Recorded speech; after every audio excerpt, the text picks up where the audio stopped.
పల్నాడు జిల్లా SP B Krishnarao ఆదేశాల రోజు ఉదయం Gurazala sub division Macherla police station పరిధిలోని rope line colony Macherla rural CI S K Nafeez Basha ఆధ్వర్యంలో శాంతి భద్రతల పరిరక్షణలో చర్యల్లో భాగంగా సంఘ వ్యతిరేక శక్తులు అసాంఘిక కార్యకలాపాలకు పాల్పడే వ్యక్తులు సామాన్య ప్రజలకు ఇబ్బందులకు గురి చేసే వారిని గుర్తించి ప్రజలకు మేమున్నామనే భరోసా కల్పిస్తూ కార్డన్ సర్చ్ నిర్వహించారు.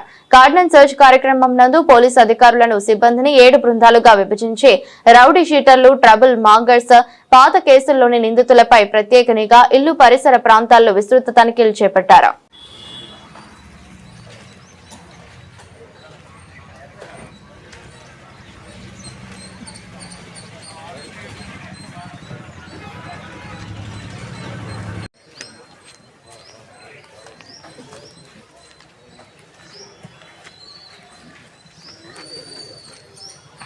వీరి మీద చట్టపరమైన యాక్షన్ తీసుకుంటాము.